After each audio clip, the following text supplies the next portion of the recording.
and it didn't. No, I just let it rip. Chainsaw. And we are live. All right, everybody. Howdy. It is season 6, episode 8, with special guest on tonight, Dan the Farmer. It's that time of the year where Dan is painting a lot. Because, well, I should say, I was just talking. One of my kids was talking to me about farming recently, and I kind of mentioned you, like as somebody that I know that doesn't. And you don't really. There's certain times of the year that you really are like 150% focused on like doing stuff, and it's not like hobby stuff as much, right? Yeah, well, one of the things starts next week. Actually, I start getting baby livestock. So, okay. Because I tried to do that before I get planting in the field, so that starts in April. So, and then in the fall, like the harvest, and then the harvest. So, yeah, my busy time starts here now and goes through about the 1st of June. Okay, and then the summer's not so bad, and then it gets busy. Like October, November are crazy. Oh, okay. I didn't realize that, actually. I would have thought that it was just like busy through the summer, but I guess there's different stages. Yeah, and it depends on the farmer. You know, even just corn, soybean farmers like I am, and do you have livestock or not? How much? And then do you do your own spraying? Do you do your own planting? You know, some people have some of it custom done. And then if you're raising organic, you know, so there's all different things that change that. But for me personally, that's. But most farmers, it's busy spring and fall. That dirt farmers we call them. You know, that just do crops. Oh, okay. And being not busy is 75% busy. Yeah, I was gonna say you don't ever have a time when you're wondering what you should be doing, because in the winter, then I'm trying to get grain sold and hauled out, and livestock, warm and dry and fed, and working on equipment, getting ready for spring. And so there's always, it's never like a dull moment. It's not like it's nothing, but it's not 150% like you said all the time. Just like everybody's job's busy at times and not so bad. So, but instead of having a 8-hour day like a normal person, you usually have 12. Yes, I like a lot of times it'll get to be more like a 16-hour day then. Especially at harvest time or planting. Planting, and then like when I'm getting babies, because I'll go out every 4 hours, 24/7 for basically a month while I'm getting lambs. So 1 and 4 a.m. and so. But yeah, it's not like that year round. Oh no, thank God. Right? I'm thinking I'm getting done with the livestock. So this might be my last go on getting babies this spring. So we'll see changing it up. Yeah, just I'm not getting any younger, and the body says you got to start being a little more gentle on yourself because it's really physical. Oh yeah, and that would make sense. And the economics aren't that good for livestock either. It just hasn't been for quite a while. I just am stubborn, and I want to have some more time where I can get away and see the grandson and see the kids. And my wife wants to start doing a little traveling before we're too old to want to. And sure.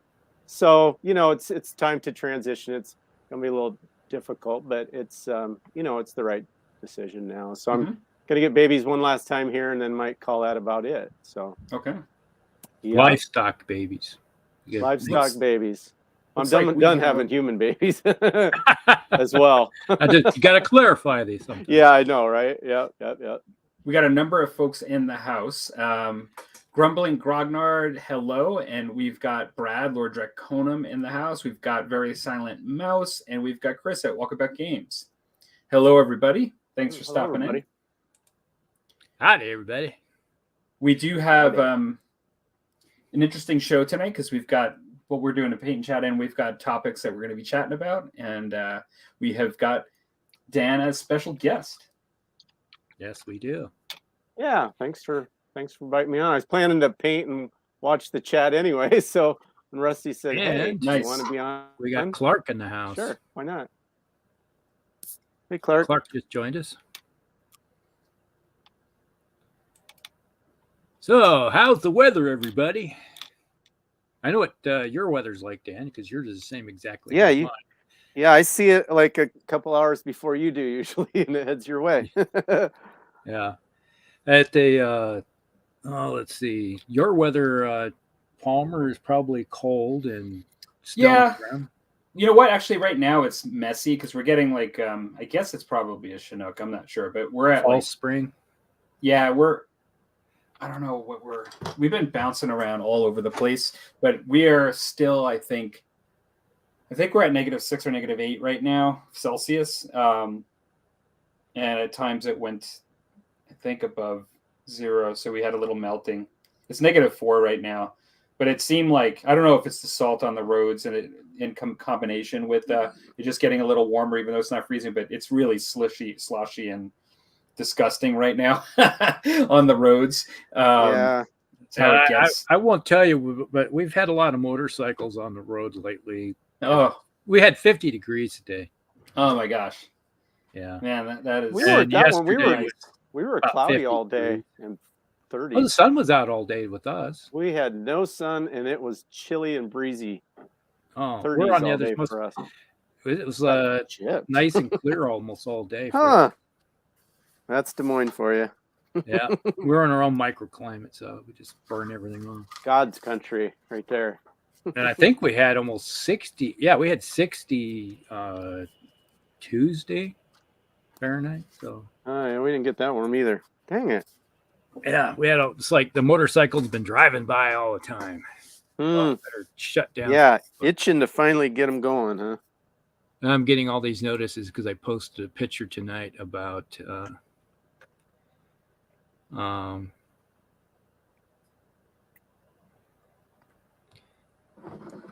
what to say for tonight's sunset. Oh. Yeah, we had a really, really nice sunset. It was right next to the Capitol building, and it was like sun's going down.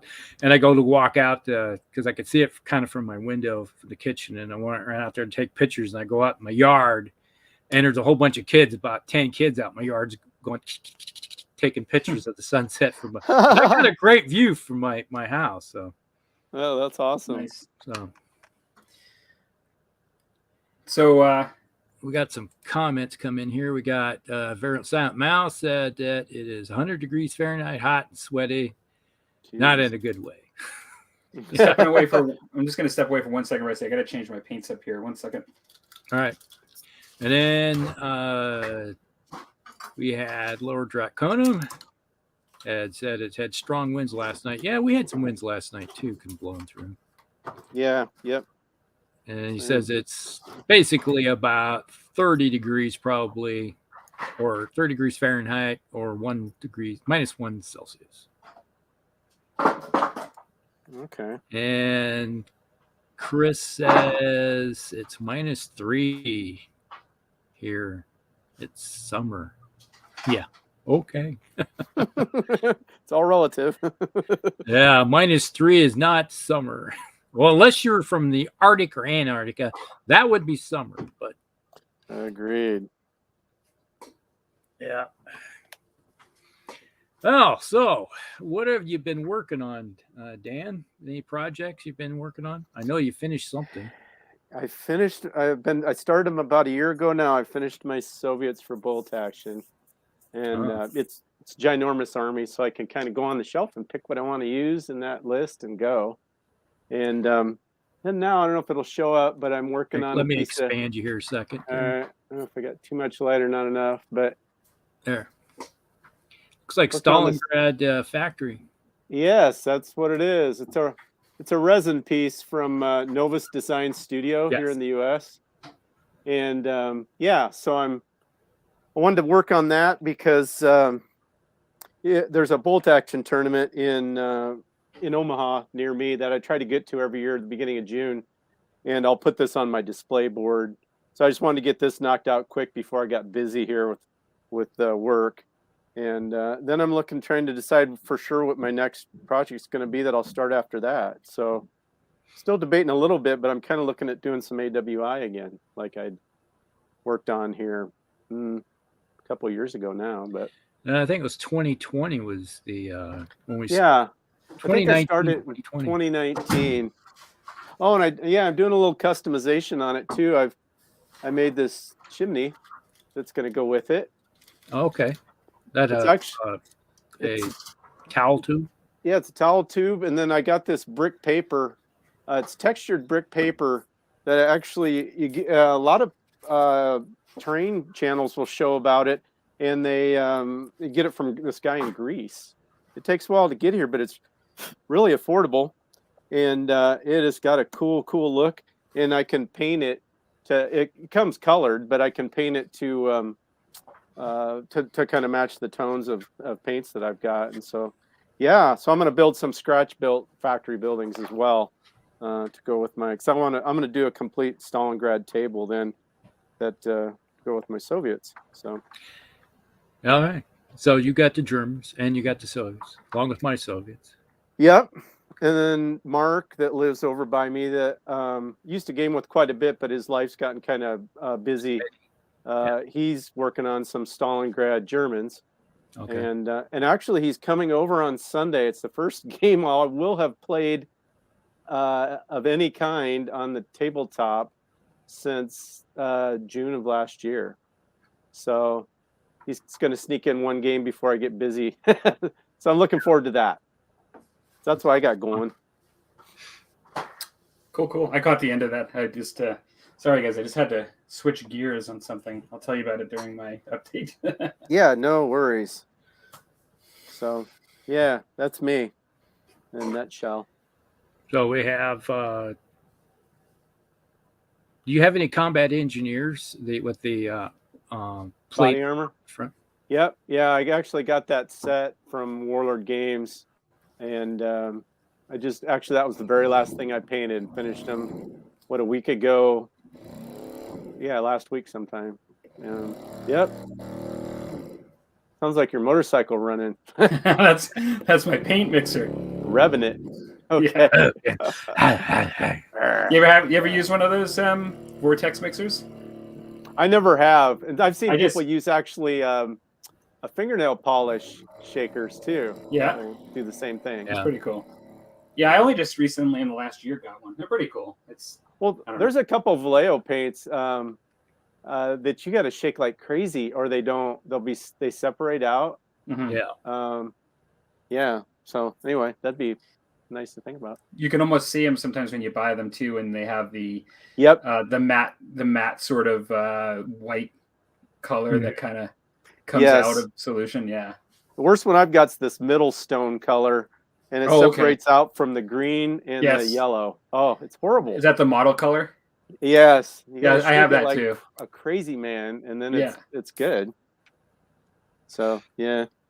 I'd say it's like I was going through my paints trying to paint this model that I'm working on here. It's like this is the let me expand this. I'll go in. You don't have anything to drink tonight, do you? Dan? Water. Water. H2O. Straight up. Right. you need an extra one, Rusty? Like I got an extra here if you Yeah, can you pass it over? Yeah. Here we go. There we go. Get the flare. Oh man, cool. It's that is a beast. Yeah, it's a big guy. I finally got all the browns. Remember, I put the base coats on him last time we had the show. Yeah, I watched the ketchup on that. Yeah, it was like you watch ketchup. What?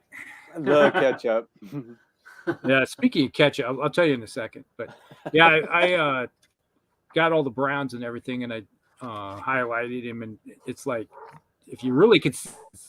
Camera would do it justice, but it has about 6 different colors of shades of brown in it, going from at it. So, yeah, I can kind of even see it in the picture. It's hard to tell, but yeah, it's just this thing is not so great when it has glare on it. But yeah, that's the problem, the lighting. Yeah. So how are you? How much you got left to do on it? I have to go in now and take out because it has all these claws and spikes and everything of horns and everything. I go through it. I have a video because I did one of these maw crushers before for the Aurochs about 3 years ago, I think it was. Oh, I actually remember that. Yeah. And the same individual. This is his, so I have to go through and do this one. Okay. And so I have to go in now. It's like it'll take me probably about 3 to 4 hours just to find all the spikes on it. Oh God. And then it's got in some places it has metal parts on it too, where it's been studded into the beast itself, into its wings. It's kind of like blades, so that when it fights. Well, as slow as I paint, that'd take me an entire year to get that done. So yeah, it's gonna take me a while. But speaking of cool. ketchup, I used to Yes. work for Heinz too. This is my surprised look. Yeah. I used to have stock in Heinz. You used to I stock wish I- Heinz. I used to actually. I was a quality control inspector for Heinz USA. So Really? yeah, that's How many what got me lifetimes to are you college. on now? Oh my God. So how many hot dogs did you have to eat to do that? None.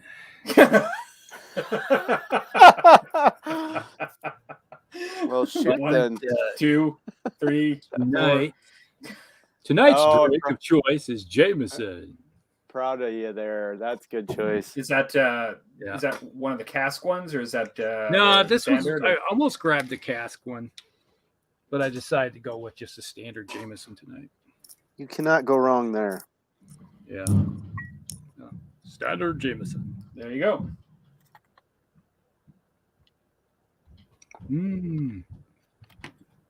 Vanilla. Taste of American oak. Gotcha. All right. So, any other? Oh yeah, and another thing. I used to work for a button factory. So there too. Really? Yeah, I made buttons. Let's see. That's amazing. It's better than minus 30 here lately. Minus 30 isn't so bad. That's Celsius. Oh, there you go. Yeah. All right. So, Palmer, what have you been up to?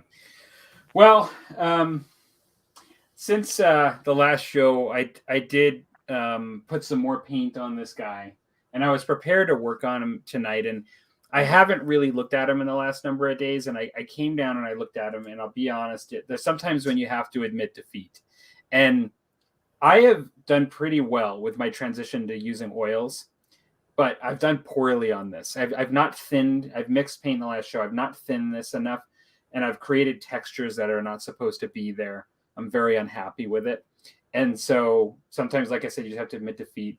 I really like this sculpt, so I'm wondering whether I can just somehow dip this in, since it's oil paint, whether I can dip this in like paint thinner without ruining the, and Chris is on the show.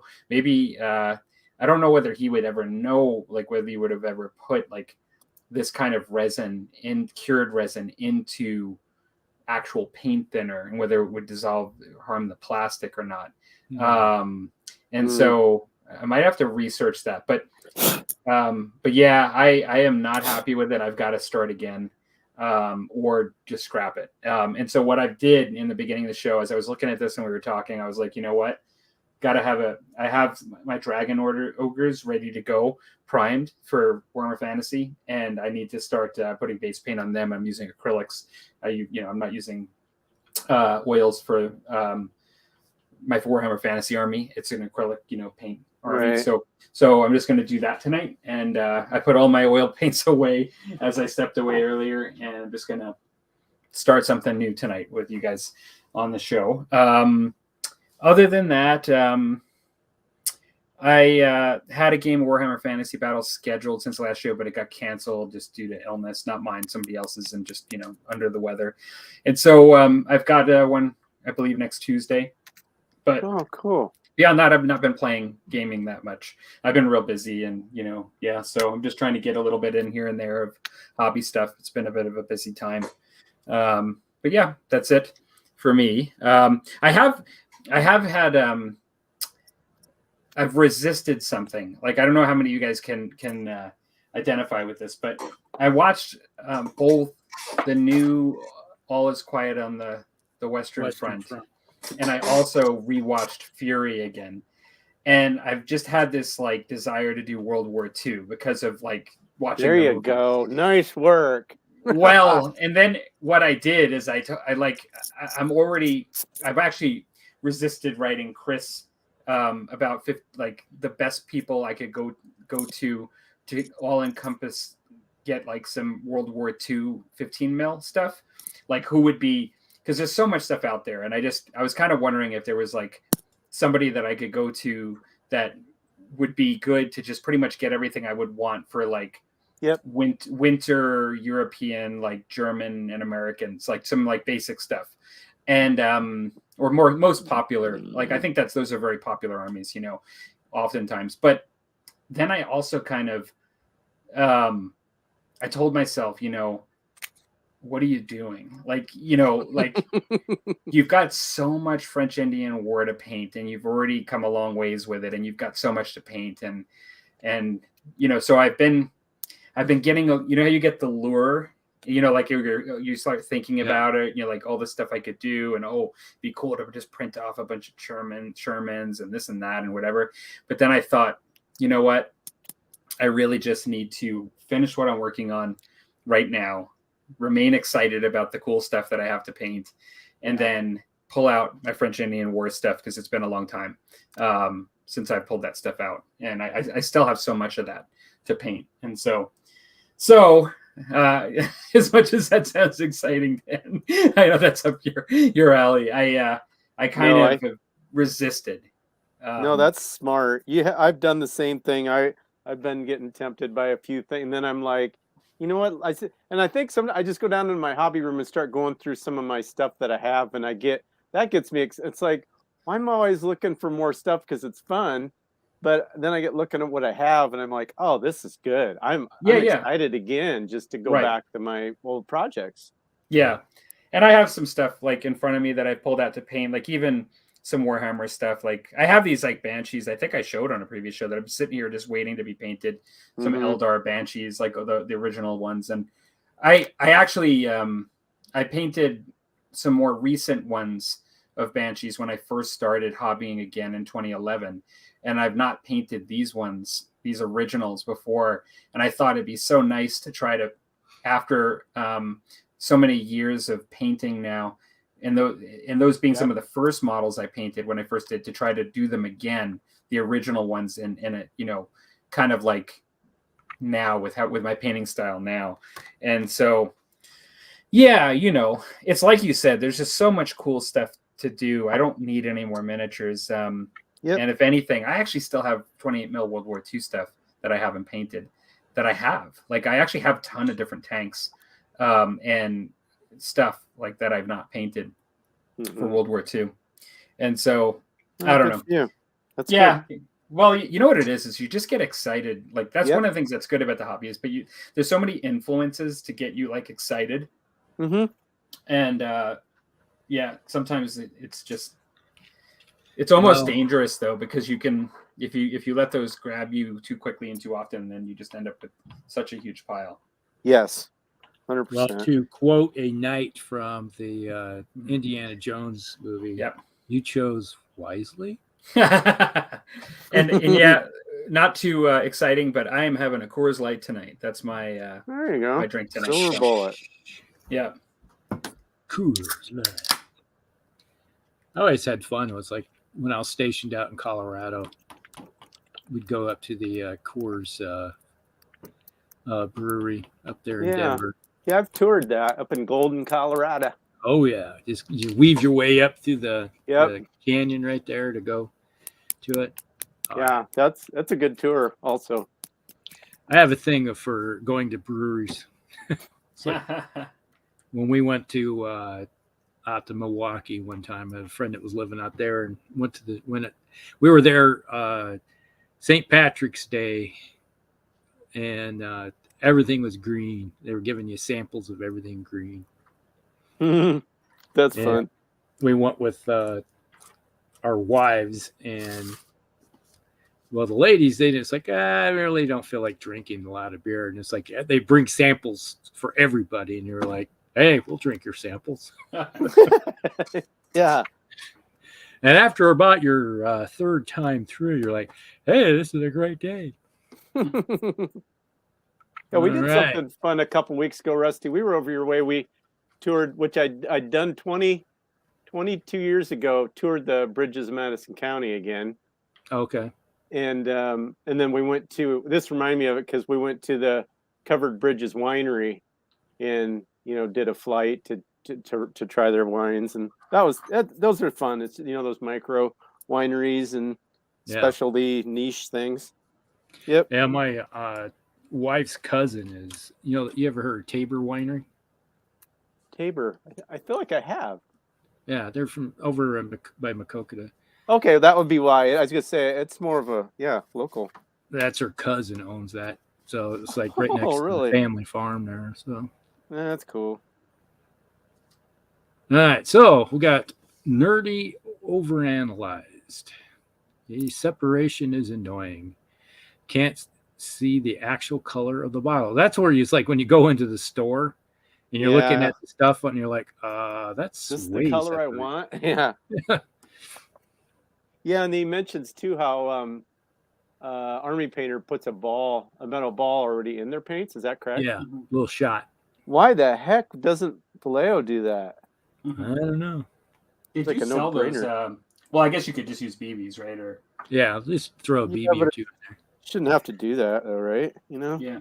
Chris said I put steel ball bearings in my bottles and have the paint shaker. Yeah, it makes total sense. If they do that, there's going to be one guy that's going to complain that you're taking away his paint. He doesn't want the ball. He's using paint. I'm not using the actual volume. I've lost volume. Yeah, we can't please everybody. So, Army Painter stuff has been pretty good. They put the ball bearings in for you. Yep. Yeah. Hey, Mel made it. Hello. Striker's here. Got Striker in the house. He's been painting some BattleTech, right? Yeah, he's been pumping the stuff out. Yeah, I've been seeing he's been posting on the Musty Wargamers Facebook. Let's see. Army Painter. I don't know if I have any Army Painter stuff. I bought my first Army Painter paints here this winter. First ones ever. I have Game Color. And I got Vallejo. And I've just been throwing out all kinds of Games Workshop stuff because it just all dried out. Yep. I love the Army Painter war paint inks, like the dark tone, the soft tone, those inks are excellent. Yeah, I got those for the first time when I bought those paints to try them. They're a really lot. Even the strong tone isn't as aggressive as like Agrax Earthshade is. Mm-hmm. Yeah, in my opinion. Well, and it's also a little bit more of a glaze than an ink. Yes. It covers a filter, which is why I still use traditional inks, that are strong and very liquid and go into the crevices better. But this one has a nice filtering universally over it that it's really nice.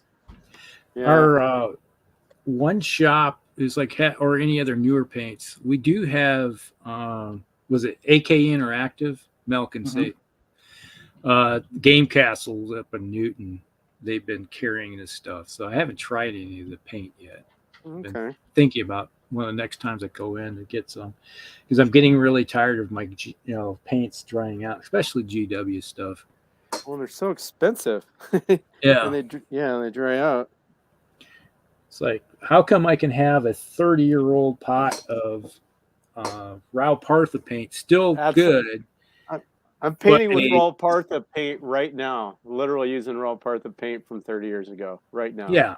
And I have as we speak. A paint that I bought less than 6 weeks ago is already dried out. Yes. Yeah. Why is that? Yeah. Poor design. Yeah. Their paint is good. All they have to do is it poor design or is it actually on purpose? Yeah, that's the question. But you can't imagine. Yeah, I just can't imagine customer satisfaction, right? Yeah. Because even if I don't know. Don't ask me. And then Chris did say, no idea. I would test on a sample. So I think he's talking about the resin, right? Yeah. With the, I would imagine try and put it in some simple green. That might work. Yeah, if it works. Pretty gentle. Does Simple Green work with oils, like oil? Probably don't not know. aggressive Based? enough. Except, how long has it been painted, Palmer? Is the paint Well, really set? only a couple weeks, but it's still, I don't know. Because Still it enough, takes, I think. doesn't it take oils like months to really 100% cure? Oh yeah, it's not fully cured, I'm sure, but So it's I still mean, maybe getting it's worth dry. a shot. I Yeah, don't know. And Brad said you can paint over the model with acrylics over. Right? yeah, but that won't take away the Because texture. you got that, the texture in it. yeah, it's Well, you already could always got say the sticking. texture is part of the cloth now, right? Yeah. Well, Was- his face. It's not his face Well, has it's got a texture. textured face. Yeah, you- yeah, we don't want that. Did you print that, Palmer? Or did you buy did. it printed? I did print it, and I could print another, but That's not the end of the world. It's probably sometimes you will just cut your losses because the amount of time you'll spend trying to salvage it. 1,000 grit sandpaper. yeah, Oh, yeah. Go over Sounds his like face. yeah. work. I think before I do that, I'll just reprint it. But Yeah. Yeah. I was kind of hoping to just dip it and have it just like a lacquer that would just take the oil away. But Yeah. we'll see. I don't know. Yeah, if you spent $50 on it, you might want to put some effort in, but I won't lose any sleep over it. yeah. But it is Amen. something to try. And Brad Yep. says Plastic Soldier Company does different scales as does 3D printing. Well, they have 20 and 15 for Plastic Soldier Company, which I don't understand the 20 mil scale myself. But are you guys going to be playing Chain of Command, Bolt Action, or some other World War II? Well, it's Bolt Action mostly, or if you're playing 15 mil, we've been playing, I had been playing either Flames of War or Battle Group for us in our little sector. But Battle Group. Yeah, that looks cool. Battle Group looks cool. I prefer that over Flames Flame of War. Yeah, just from watching games, that's the way I would agree, but I haven't played either one. Yeah. And Palmer, you were thinking about Bolt Action. Well, I've played first edition Bolt Action. I still have Yeah. it. I never played second. It's not that much And- different, hardly at all. Oh, okay. Yeah. Well, I Hardly at all. never had a bad game of Bolt Action. I've always enjoyed it. But no, I mean, like, if I went back, I'd probably just pick up Bolt Action. I'm guessing. I am partial to the Two Fat Lardy War games, and I would consider Yes. playing Chain of Command Yep. for that reason. Having Mhm. said that, if I was going 15 mil, then I was probably thinking about trying to do something completely different. I wasn't really sure yet at all what really to do at 15 mil. And Chris said, I'm enjoying O Group. Operation. Oh, and Rapid Fire. Yeah, I've seen Rapid Fire around. I've been intrigued Mhm. about the videos about Rapid Fire. Wasn't what's the name of the group that's out there in Pennsylvania? They were doing Rapid Fire games. I'm subscribed to them. I keep forgetting their I don't know if I can't. Not ringing a name bell. of the channel.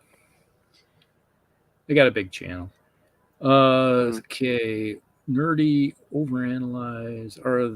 Are they good? I've been using Speed Paint and Speed Paint Medium as inks and been loving it. Lots of good new competitor brands to GW nowadays. Yeah, I'd say my preference right now, if I was going to buy paints, would be the P3 from Privateer Press. Those were my favorites for just out of the bottle.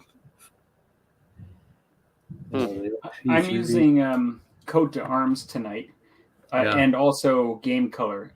Well, like I am partial to Vallejo. Like if I could only have one paint company that I would use for my entire collection ever again, it would be Vallejo.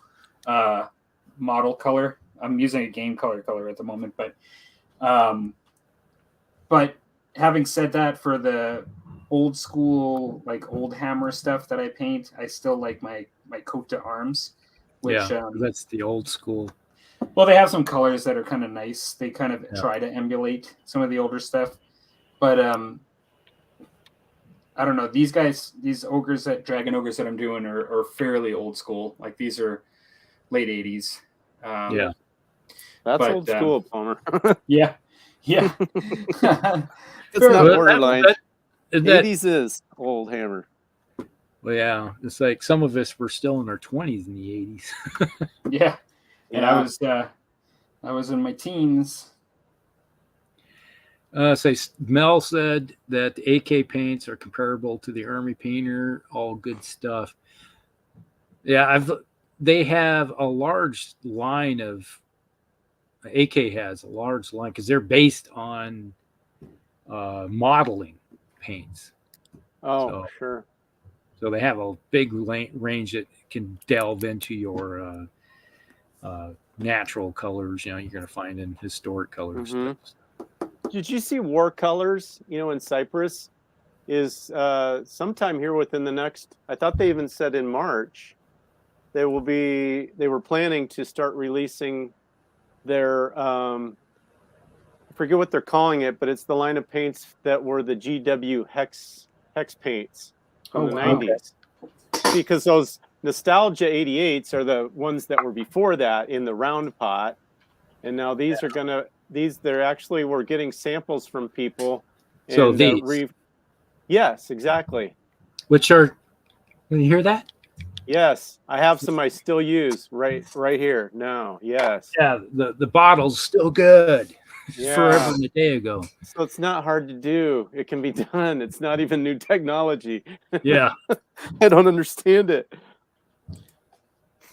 I might consider picking up some of that stuff at one point as my coat to arms starts to diminish, just to try something different. Yeah, I really do like the coat to arms. They tend to not be as heavy pigmented like as Vallejo model color, but I use that to my advantage sometimes because I can use it almost like a wash sometimes or a glaze as well. Or several coats. Show this stuff to everybody. Oh, there you go, your BattleTech stuff. Saw the video. Yeah, Nice. It's like doing my update. It's like, here's my BattleTech stuff. Recent stuff I just finished. That's cool. Nice. And one big mech. Okay. Yeah, it's like I It looks heavy. Is that resin? Yeah, this is resin. This is a 3D printed model. Yeah, that's that one. Okay, I did see that video. Yep. So there's sir. Nice. There's an Atlas. Oh, I did some Hellhounds. Forgot to mention that. I just looked over and like, oh, I forgot all about that. So I had 8 mechs. That was the last thing I painted. I finished those yesterday, I think it was. Okay. So I use 3 companies, contrast type paints, and for regular paints, I use AK, MIG, and does Game Castle have MIG paints? I can't remember. They just put new they just put new paints out. They had new display racks of stuff. And I think they had some Army painter stuff that they brought in the last time we were there.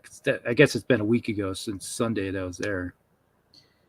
Instead of going over to the game shop on Sunday, I went to see the new Ant-Man movie. What'd you think? I liked it. It's more geared towards a Avengers movie than it is an Ant-Man movie.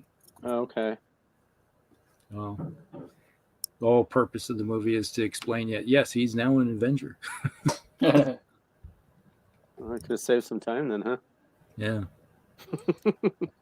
Dan, with what you were saying about the paints, that is my biggest kind of problem with the coat to arms is that they're so thin. Like it can be used, like you said, good, but sometimes it's annoying. Yeah.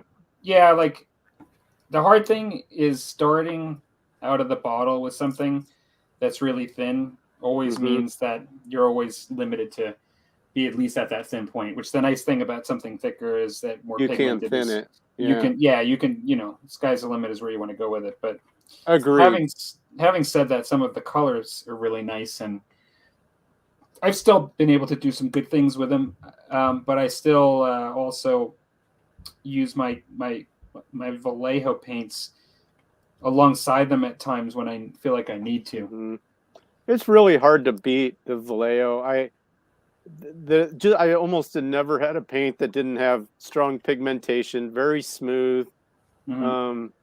I'm mixed on if I like dropper bottles. It is sometimes kind of nice for mixing for sure, because I do mix a lot of paints, but and they don't dry out. Sometimes I do have trouble with the tip, either plugging or cracking the lid because it's kind of gummed up at the end. Just little things, but and then I like too, like if you're doing historicals, there's always references out there that give specific Vallejo code numbers that are kind of the accepted color for whether you're doing like Confederate or Union Civil War troops or German splinter camo, so you don't have to try to figure it out. Gives you a place to start. Right. You're nerdy out. Overanalyze that. I bet it's engineered obsolescence. 100% know they have issues since it's one of their major products and everyone cares would fix it. Yes, that is true. Agreed. And Palmer 3D breed. Oh, that's probably the particular company that does the World War II 15 mil. Oh, what is it? 3D breed? Okay, 3D breed for okay. All right. Have to keep that in mind. Make note of that. Yeah. Battle group is amazing, Chris said. Yep. It seems really cool to me. And Army Painter, 18 mils for $4. Citadel, 12 mils for $8 face. Yeah, it's like... Yeah, it's crazy. It's Little Wars for rapid fire games. Yes, that was who I was trying to think of. The Little Wars. Oh, yeah. I should have thought of that. You're right. Yeah. Yep. I watched their channels. They had a whole thing about rapid fire games or talk about because one of the guys, that's his favorite game. Yep. I remember that now. And P3 I enjoy for a while. They seem oily for some reason when I work with them. But yeah, they were pretty good. It might be certain ones may seem a little oily. You just have to go in with not try to go in so thick. That might be the problem. I think Game Castle did have it, but I think they switched to 8K. Okay.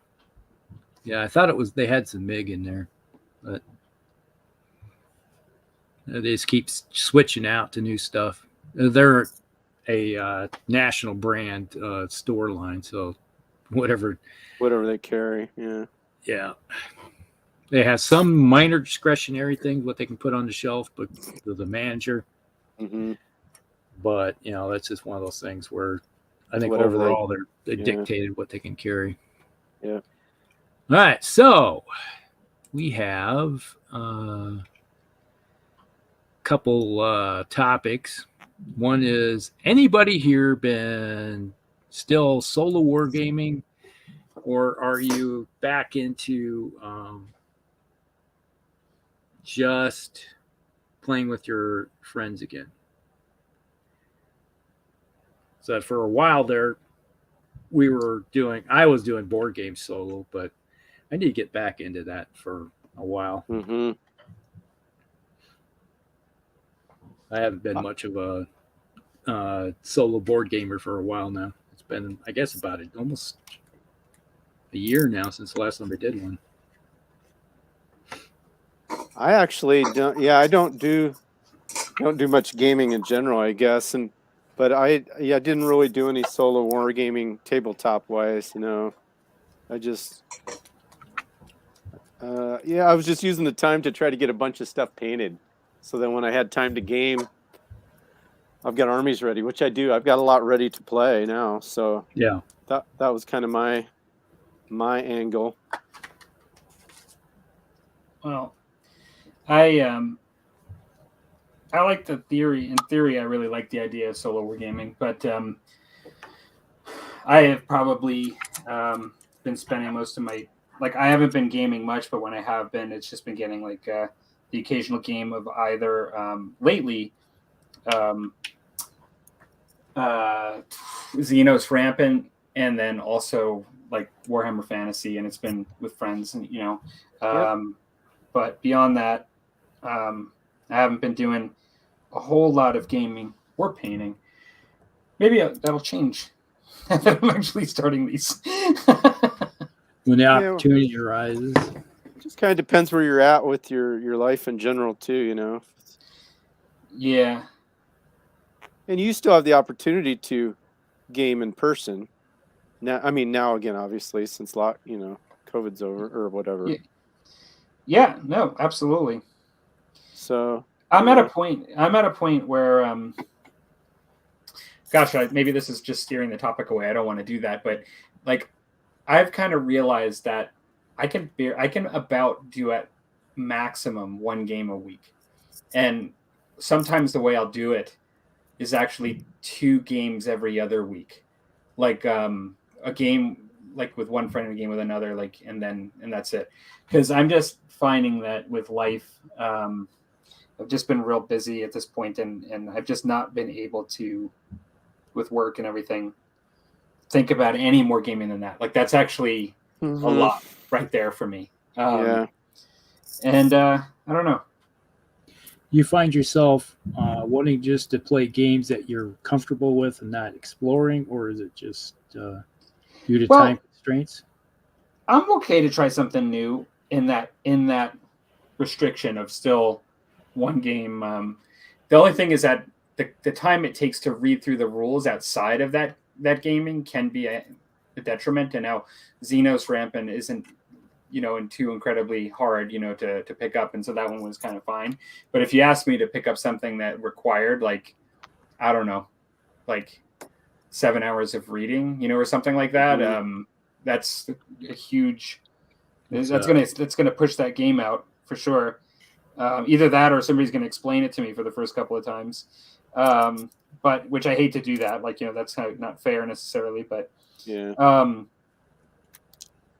But I don't know. I mean, or you find yourself like me, where you can play a game, you read the rule book, and it doesn't stick the first time or two you read it.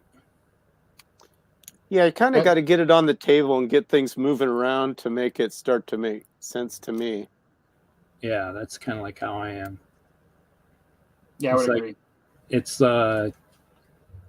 actual academic versus hands-on. That's the way I look at it. Yeah, I agree there. And sometimes like if this combat is a multi-step type thing, it's as you're just trying to read it, you start to kind of lose track. Okay, now when do I roll for that? But if you're going through the motions, a lot of times then it's like, oh yeah, it's not even complicated. But right, it seems complicated until you actually start doing it. And then I'll tell you. So I remember that was this case for that what were we playing, Rusty? This Land of the Free. Land of the Free, because some of those were some concepts in there. I hadn't played any black powder games other than muskets and tomahawks, and it had some kind of different concepts in there, and I was like not like getting that quite. And then, but when we played it, it's not a complex game at all. No, it's like one of those things where we're like going at it, going, oh. Well, that's what. Yeah, that I mean, it makes sense. It was just some new concepts. I haven't played a ton of tabletop games anyway through the years. I know about them and I've painted, but I haven't actually played that many games. I found Sharp's Practice to be like that, just as you guys described.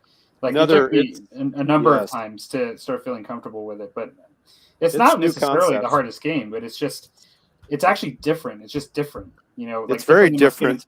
Different than Musket and Tomahawks, like by far, and so. Yep, very unique. It is a cool that game though.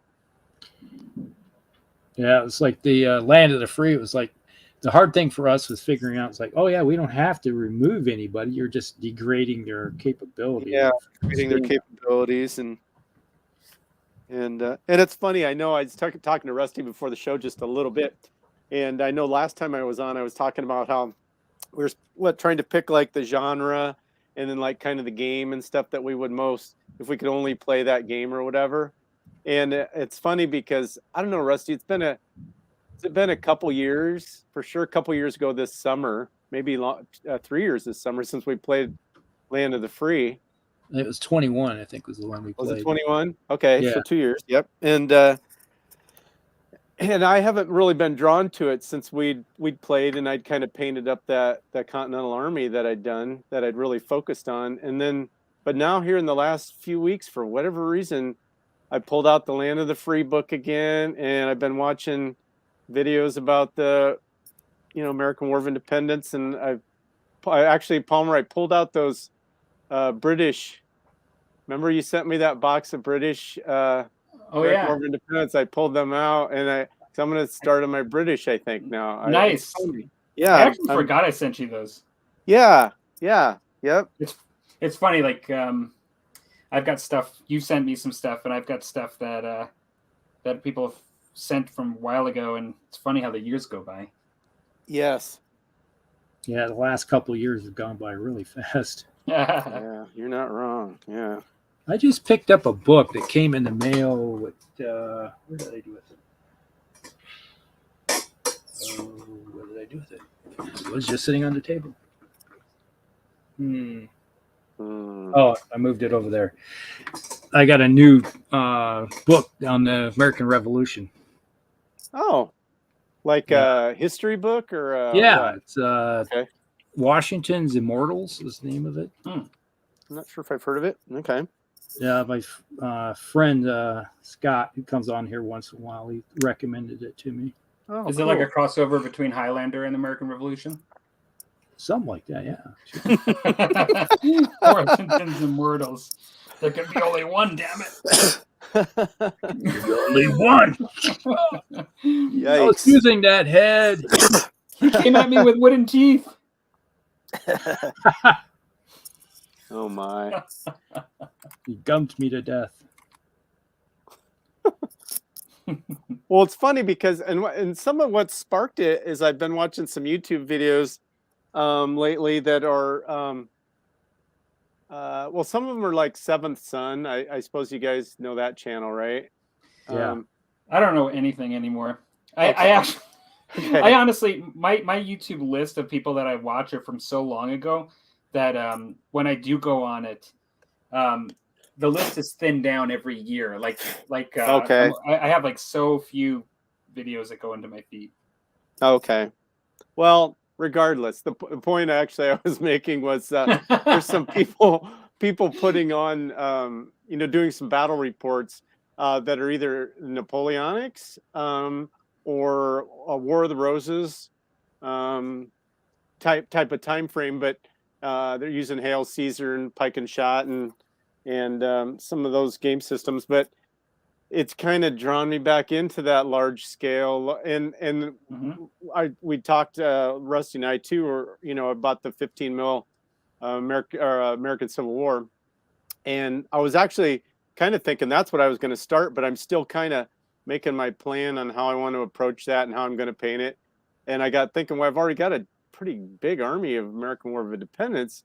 I can paint up a couple more units and have even a bigger army, and then start my British. And since I've got that deep in the project, it's not like, well, yeah, that'd be a fun project to start, and then a year from now I've got maybe a force I can play. I've already got that. So it's kind of like I said, I'm not even watching American War of Independence videos, but just that large action, and putting like shock on, and it's not figure removal, and some of them aren't even stand removal, but it's I'm intrigued with it again. So that's the other reason I would never sell any miniatures.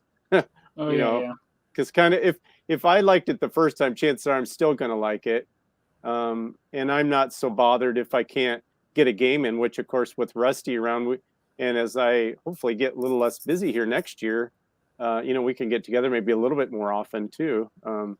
So yeah, it's just funny how just 2 weeks ago or a month ago, whenever that was, I was like, yeah, that doesn't really grab me like I thought. Yeah, now it does. Now it does again. Yeah, because I think it was on this show that you were talking about that. Yes. Thing. Yes. Oh yeah, we were doing that, but not so much now. We'll see what I think then after this Sunday when I have that bolt action game with my buddy over here. I'll probably just be like, oh my God, I'm so excited about bolt action now, Oh yeah.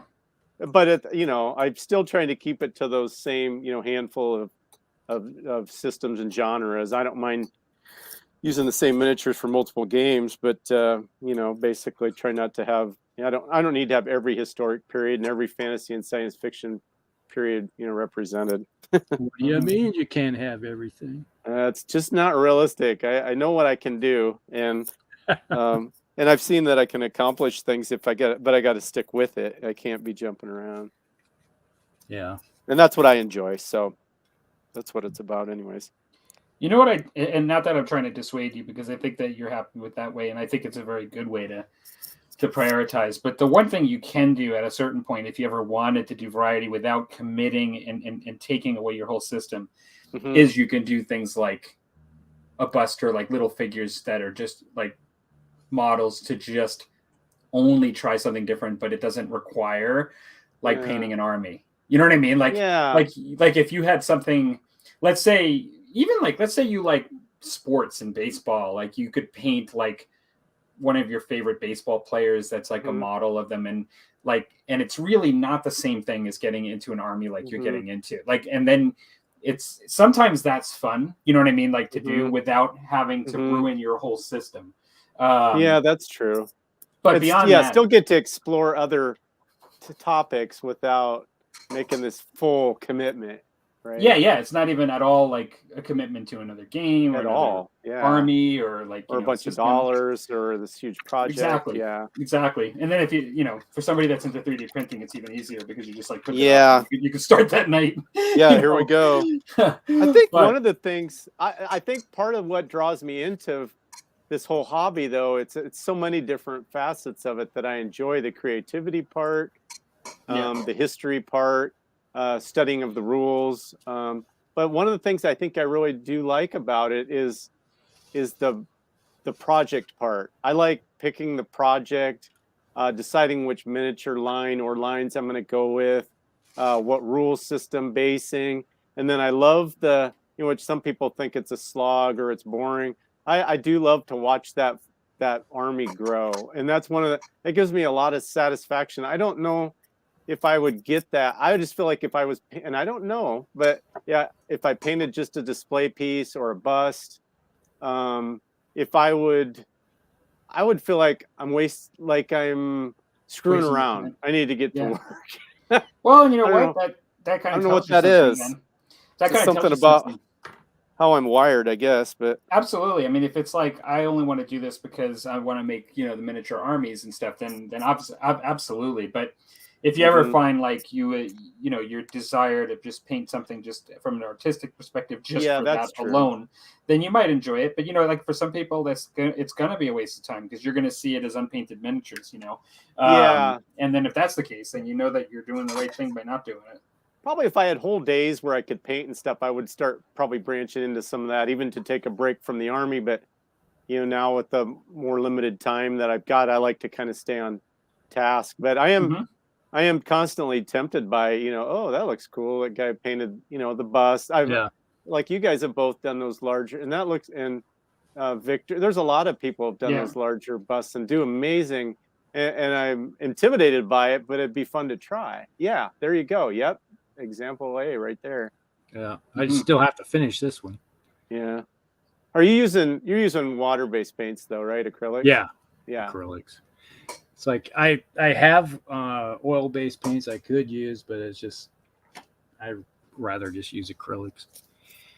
But we had some people chiming in on the topic. Let's just go into it. We got Chris says, I mostly solo due to me living in a GW infected city. Yeah. I have to, it's like there is that. There's a lot of Games Workshop stuff out there. And I'm probably going to get drugged back into it again. That's good. Nothing wrong with that. Yeah, it's like horse heresy type stuff. It's fun. It's fun. There's no wrong way to have fun. If you're not hurting anybody. Brad says, I play with friends when the schedule permits, but I've been thinking about getting back into solo wargaming. Yeah, it's like you can solo war game, let's say BattleTech, you can play a lot of different games. Solo war game is just, you just have to disengage your brain sometimes of what you're doing to not skew the game in one direction or the other. I've solo hex encounter war games before. Soloed that, and that it's what you do. I just then like, oh, now the biggest thing I think is you can't do like feign an attack or like, you know, try to distract with something or Yeah. you know, those kinds of things, which is always a fun thing that you can do against a live opponent, you know. But and sometimes your opponent thinks of things like, oh, I never even would have thought of doing that. That's crazy. Now how do I respond? But it still can be a really enjoyable process though. Yeah, it's more, I find it was like when you're doing the hex encounter games, like I do have a lot of, which I've been, that's the thing I solo war game with, has been, it's more of a straight up slogging. Like you said, you can't finesse the game and do a feint here or there to attract their attention away. You just like, okay, this side's going to do this. This side has this. Yeah. There's no spoiling attacks. Yeah. Or a strategy you hadn't thought of, or that's just not. But it's, I'm tempted to do it, and I have some armies that I have both sides that I could do it. So I would do it. I would. Solo games seem to be something I want to step away from, especially post lockdown. I want to play more.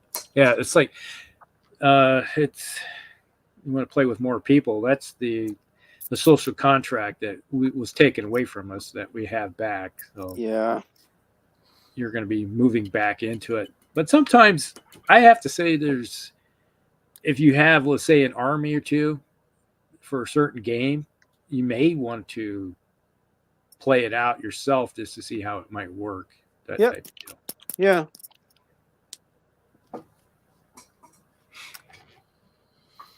And Clark, I would spend time doing solo wargaming to practice the game. Yeah, that's exactly just what I said. Especially since time constraints are pretty difficult. I just don't have time to do solo wargaming either. Yeah, especially if you have a young family. I found it when I had my kids and everything. When they were younger, it was a lot harder. Yeah, I didn't do any. Mine got completely shelved when my kids were little. Yeah, I didn't return till they got in upper high school. Yeah. So you know what's funny? I find not that we want to just get into the subject of kids, but I actually find it's a little bit of the opposite for me. It is true that when they were really young and needed a lot, like toddler to like really young school age, that there was more demand on the spot needed. But as they kind of started to entertain themselves as they got older, I was able to do a lot more hobbying. But now I find I'm kind of close, with my kids as far as they're teenagers. And we like watch a lot of shows and movies and stuff together. And we do that as a way to decompress from the day. And so I spend a lot of time doing that. And I find it's not a bad thing. It's a good thing. But I find I do that instead of hobbying a lot too. And so I don't know. Yes, that's what we would do too. We would spend time together as opposed to me coming down in the basement and painting while they did, whatever they did. Mm-hmm. Yeah. So, when my kids were younger, we played D&D together. Yeah, that's cool. Both my kids did, and then I have my daughter's a DM master now. It's awesome. Kind of interesting, which I've never expected her. It's like, oh, she runs a DM. She DMs a group now. I was like, wow, okay, that's cool. Rusty's like saying to his daughter, "How come I don't have any magical items yet? You give out so little magical items." What do you mean? There's a wandering monster in every room? All I've got is a +1 sword. That's it. And I've had this since I was level 1. I'm level 10 now. Come on, give up the good stuff. Killing me. I'm about to go make some. That's funny. But now it's like my son and I. It's like my BattleTech games. We usually play. He's part of the group too. So cool. Yeah, that's cool. So it's whenever we get a game going in or out here in BattleTech. I imagine Mel wants listening in. It's like he wants to play some BattleTech. Wonder why. He seems to be painting a lot of it. Yeah, he has. Still seems crazy to me that after all these years, that's one of the few games They, I can think of that's just been like nonstop. Yeah. Yeah. It I mean, keeps evolving, but it's still the same. and there's people that are still just like excited and coming in for the first time. It's not even just these 40 and 50-year-old people are still playing the game and keeping up with the updates. They got something figured out that other companies should try to emulate. Well, Space robots is built the big into the thing is DNA. Yeah. people like big stompy robot concept. And it's a game system where the original stuff is still in the game unchanged. That's the key, and that's where Games Workshop has such a problem. They keep like Games Workshop. They just throw the baby out with the bathwater every 2 years. And and some people are either unwilling or unable to keep up with that, and then you lose some. Bolt Action has that too. How so? Original stuff is still in the game. Yeah. Well, and I'm still using their Army books that were the original Army books that came out. The American one is still the original one that came out. Well, light machine gun. Yeah. Medium machine gun. It's still there. We need to work on that. Yeah, as far as that hasn't changed. But yeah, the German Army book's the only one they've re-released, and it's because it was like their first one, and they'd rejiggered a few things on it to make it better or more balanced. But yeah, and that's to some of the success too. But you wonder how long that'll go. Like you said, Palmer, a Sherman tank's a Sherman tank, and they aren't going to redo the rule system. So other than tweaks, errata, or fan demands, at some point they've released every campaign, every niche hypothetical. I mean, they've done. You always wonder at what point does that? Will it lose life then, or you know what I mean? Well, think about it. I think about it this way. Let's think about Napoleonics, just because it's been around longer. Oh, that's a good example. Yeah, and just apply the same logic, because World War II will eventually be in the same spot as Napoleonics one day. It never has gone away, right? That's true. But what does change? They put out new miniatures, they put out new rules, right? Like everybody's got a new way of doing the same thing. Things evolve, like gaming changes, people then adapt and apply that new change to the old war. And it just keeps going, right? And just doesn't stop. And I actually think in a lot of ways, I think that World War II and Napoleonics are similar in that they both have like a really cool variety that you can apply like on the battlefield, like whether it be Napoleonics using cavalry and like artillery, World War II using tanks. That's the key, is the amount of variety of troops that you can have, I think, and nationality traits to make it. Yes, agreed. It's a limitation of one of my favorites, the French Indian War, and that even there you have some cool troops, like interesting troops, but at the same time, you don't really have cavalry, like you don't really have tanks. You don't have the dragoons or anything like that. That highly mobile troops. It's very speculative. I mean, people do use them a little bit, but it's like the hussars. Like there's rumor that there was like some that made it over, and so they do include them in the rules a little bit. But it really isn't. I don't think anybody historically would say that they were prevalent at all. You look like in the American War of Independence, where the Germans came over and they had cavalry troops that had to march, during the Burgoyne campaign. Oh, I was reading about that. Yeah, so they were marching along in their high boots and everything. Yeah. But you still go ahead. Sorry. I was just going to say, and of course, but at the same time, historical games are kind of what they are, like you said. They're always kind of maybe learning some new things or new interpretations of what happened and how it happened. But essentially, it is a finite topic anyway. So you're into it or you're not. It's not like all of a sudden there's nobody interested in the French and Indian War. Whether or not a rule system can maintain a player base, that's I suppose people that are fans of like the French and Indian War, or there's a handful of game systems that address that and address it in different ways. So maybe it kind of gets to its number and kind of stays there. As new people get interested and other ones move on. It'd of course never be a Warhammer 40K thing, anyways. But yeah. So you're probably right. I could apply that to the bolt action thing probably as well. I just don't know how much of bolt action was a phenomenon, partly because of the timing that it came out right when Warhammer Fantasy went away. And so people were kind of looking to either jump from GW or jump to a new thing they could throw themselves in.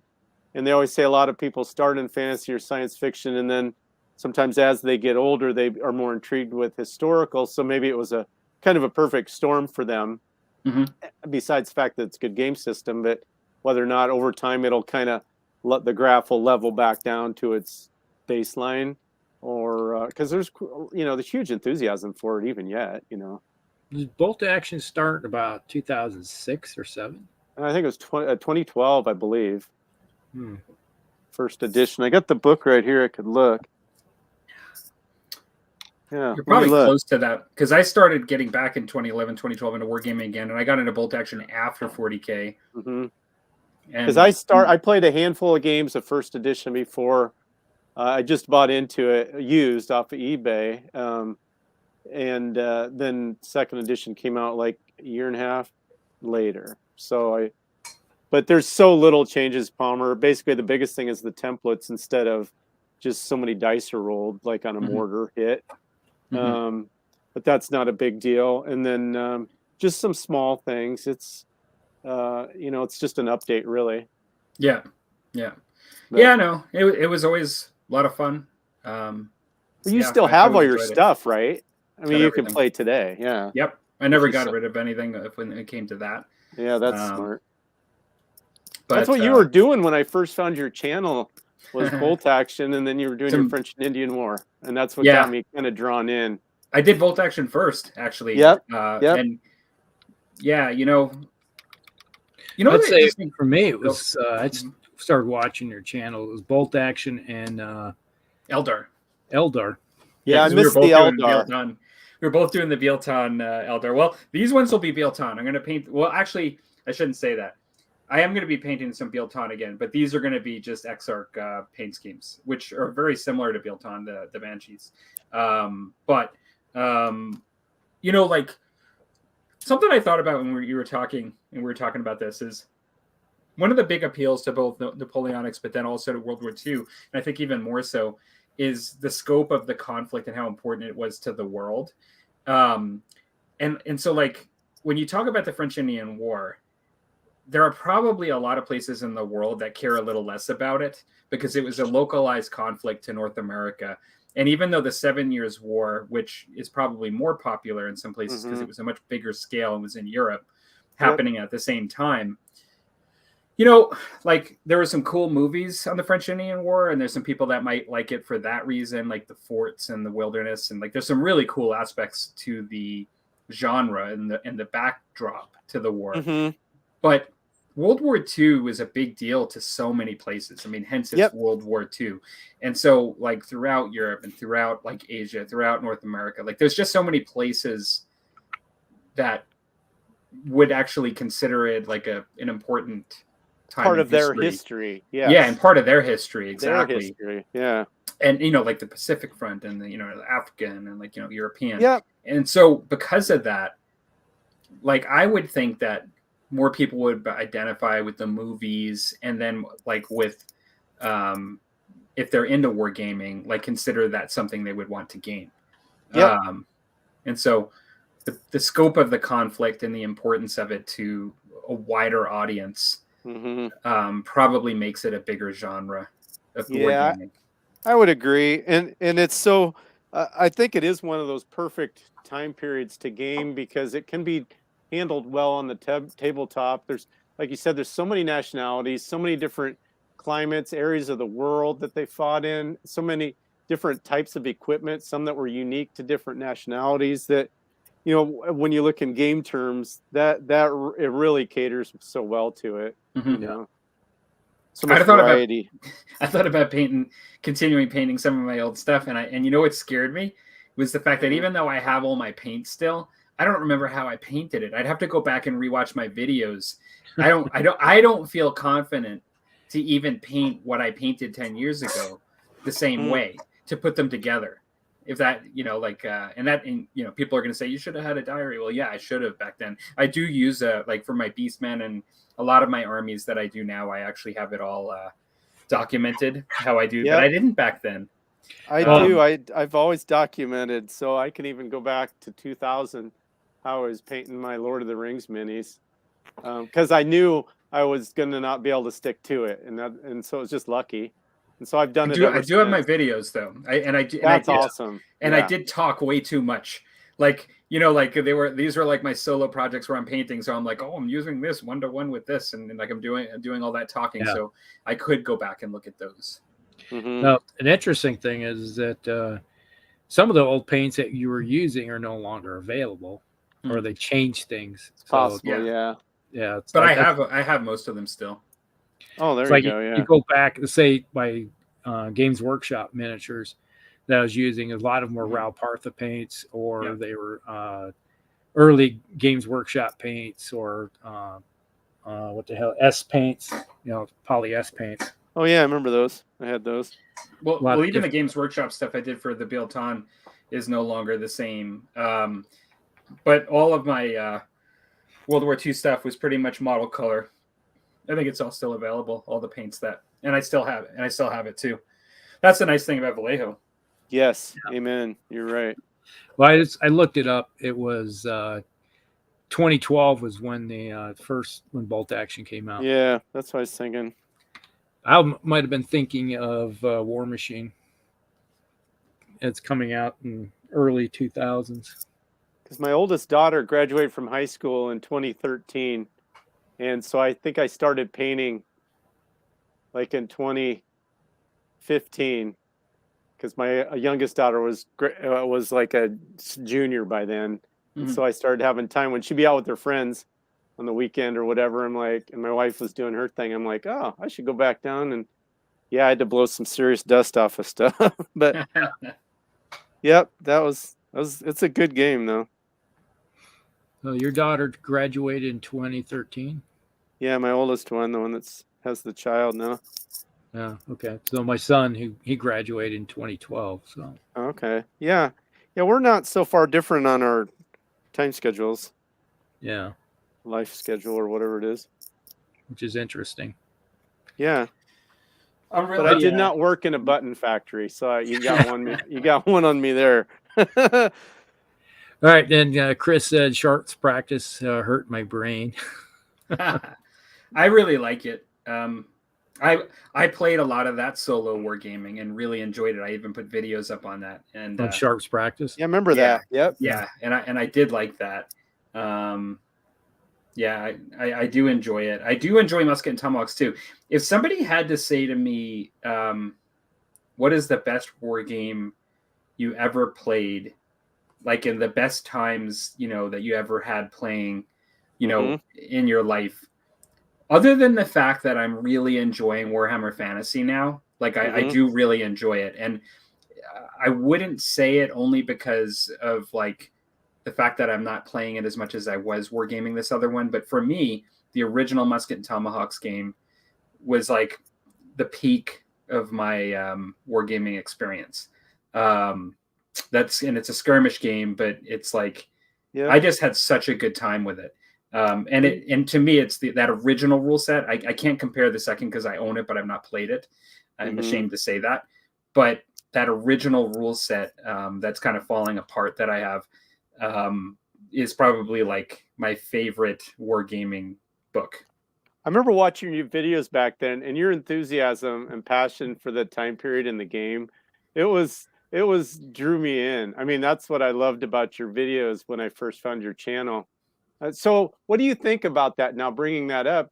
What is it, the game? Was it the time period in your life? Was it the way that game, the discovering of that game and going through it? What could you have that again? Is that going to be a nostalgia thing for you, or what? I don't know that I ever. Ooh, Rusty just dropped. Oh, he had enough. Yeah, he did. Yeah, did you say he had enough? He must have had enough. He's done. Or he had to get gosh. another drink. We don't know. I'm Anyway, sure that he's jumping right back in. Okay. I think he's able to get back in. yeah, he must just dropped off. To answer your question, you just hit on so many things, and I was just thinking I as you're know. talking. I really think that it was all of it put together, what you just said, and I don't. I think it's very cynical for me to say that I could never have that again. And I think if you were to if I was to just off the cuff, answer, I might say yes, that I could never have that again because of the time of my life and hey, there you go, Mr. Freeze. He's back. Did you get another Mr. beer? Freeze is back. He's back. Oh, I lost the internet. Well, I was just answering Dan's question, and I was just saying that I think the genre and my excitement for the genre and the time of my position within gaming, my experience. So and then just all of it put together, like you just said, probably was that magical moment, where it all came together. It's kind of cynical for me to say that I could never do it again because I still have a ways to go, and I still have a lot of life changes to happen, kids leaving the house and teenagers leaving the house and eventually work changing and all kinds of stuff, and so maybe it'll change, and like I was saying, I am really enjoying Warhammer Fantasy Battles, and so from that perspective, makes you think you might, I don't see any reason why not. I'm having great games at that. It's lots of fun. But that was just that great time, and everybody's probably had that at different times. That's what I would say. Yes. Agreed. It's kind of changed over the years, what era, going back 30 years, you have to think about what games were. It's there were Warhammer Epic Space Marine. That was early years. Then it was Warhammer Fantasy. Then it moved from Warhammer Fantasy into, for me, it was War Machine. Okay. First and second edition. Third edition died. It just went kaput.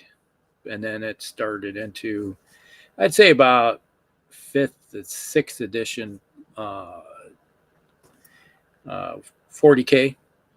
And then it died at after seventh edition. And now lately it's just been trying to, but BattleTech has been throughout the whole thing. But so do you still have that same excitement for those game systems, or do you feel like you've just you'll never have quite that same eye-opening experience that you had, sort of like when you opened Dungeons and Dragons for the first time as a kid, or is it just a more mature experience now? You know what I mean? Well, when it comes to the different games, I think what happens is you just start playing something, you get used to it, and you enjoy it, and then someone comes along and breaks. Or in case of Games Workshop, they always break it themselves, but it's broken when it comes out. The one thing I always enjoy is with BattleTech, it always seems to be there and it never wants to change. It just adds to it like an onion, layer after layer. Yeah, that's incredible. But there was dystopian wars in there, but there's always, it's you'd be playing it, you're enjoying it. And it's certain game systems I enjoy it. It's like a snapshot how you enjoyed playing them. And then things just happen and you move on to something different. Right. But you always look back at nostalgia. It's oh man, I really enjoyed, let's say, Uncharted Seas from Spartan Games, and we moved into Dystopian Wars, and I enjoyed both of those.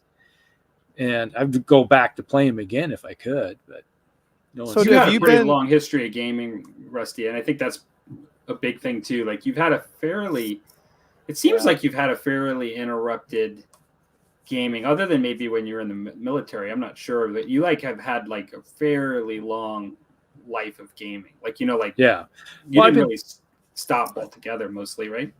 Yeah, it started in the 70s playing board games and role-playing games, and then it just kept moving on. It just progressed from one thing to another, how it just evolved.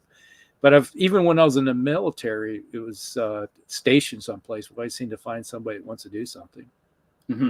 Like-minded. You always find them. You go to a game shop and you find somebody. Yeah, I suppose, yeah. But Yeah. So do you have kind of a core group that you've played with for a lot of years, Rusty? now Mel is one. Mel and I have been playing for 32, 33 years now. Really? Yeah. That's cool. Yeah, we met a long time ago. We were in the same unit together. So Huh. You're still close together. That's what's amazing. You know, usually Yeah. it's like, yeah, he's in the Carolinas. Huh. he's playing with his motorcycle again. That's what it You know, sounds like. And having said that, like, I've had some games that I've just thoroughly enjoyed so much, like Star Wars Armada. I've had some really, really fun, and even X-Wing. I've really had some fun with those, and I really enjoyed. And the Marvel game, I really enjoyed, and we're still playing that occasionally. We go through cycles, but we're playing like the Xenos Rampant right now. But the Marvel game, lots of fun. Mm-hmm. And like the bolt action, Mm-hmm. really enjoyed that. Really enjoyed some 40K, as well. And so like, even though like there's that one, I mentioned that one period, there's definitely stuff that I felt like I never had a bad game. And then there's so many games that I played that I was kind of like ready to move on from too, like that. I didn't enjoy every game I played thoroughly to the point where I always wanted to come back to them. Yeah, there was times where, like in the 90s when my kids were young, like my son, I would take him with me, like on we play Magic the Gathering night. One night was Magic the Gathering. We just get around. You played Magic the Gathering? Oh, yeah. Dang. Thought that was for kids. I didn't know. That's an adult game that's played. Is it? Kids. I didn't even know. Yeah. It's pretty serious. You have to be an adult to afford the cards, I it's think, pretty right? serious. I don't know if you're kidding or not, but actually it is. I played it on the computer, just like a basic version of it, and it's fun. I would take when my son was about idea. 2, I would take him with me, and he'd sit on my lap, and he'd just sit there and watch. I'm playing the cards, hold him up to me, and he would sometimes point at something, and I was like, okay, he pointed at that when I would play it. Oh, okay, that's cool. So I'd take him with me, and he still plays card games today. That's where he's at tonight. He's over at the Game Castle playing Flesh and Blood. I get to also just over there at the Game Castle the other day, and talking with the manager of the store because he's friends with my son, and he was like, and he started talking, and he looks over me, he's like, how old are you? And I was like, yeah, I'm 58. And he's like, you played, and we started talking about all these games, and he's like, oh my God, it's like, your dad's so cool. Yeah, and if you're in the right crowd, that is beyond cool. And he was like talking. He's like, we were talking about the old, because I got in Magic when it first came out, and one of the when was that? Like 93, 94. Okay. And I used to have my killer deck had one of the biggest cards in the game at the time was the Black Lotus, which now is worth a ton of money, but I had 4 of them. And he was like, oh, I've never even seen a Black Lotus, and I used to have 4 of them. It's like, and Jesus. I remember trading somebody, so I'll give you these couple cards for this card, that type of deal. Okay. Which I think the last time I heard, they were like, one of those cards could go for 50,000 or something like that. 50,000. Yeah, it's crazy. Wow, that's somebody that's got too much money. Yeah, it's like you got to find somebody that has money to be able to sell them off. Yeah. Whoa. Chris said, I just got 5 new Osprey books for the English Civil War. Yeah, that's the big news. I suppose, Palmer, I don't know if you're in the loop enough to hear about that, right? Nope, I'm not. The Warlord Games big announcement this last week. I think I barely saw something on YouTube come through about it. Yeah, it's hard to miss because it is such the rage, but it's because it's like epic based, right? Like small. Yeah. scale? It's continuing 10 their mil. Epic series that's been very successful. I think with 12.5 mil, I think It's scale. 12.5 mil, technically, yeah, I guess. So it doesn't fit in anything. It's like you either go all in on it and that's it. Yeah, although they're to their credit, at least they are pretty well creating, full lines, so it's not like you're left wanting. But yeah, that's an interesting strategy, I guess. Now, if you didn't have any friends or anybody that had any miniatures of that era, it'd be like, okay, everybody can just go in and buy that. That'd be fine. Yep, and they got some good starter sets, and the minis look pretty good. The one thing that always bothers me, the only one that intrigues me, is the Epic American Civil War one.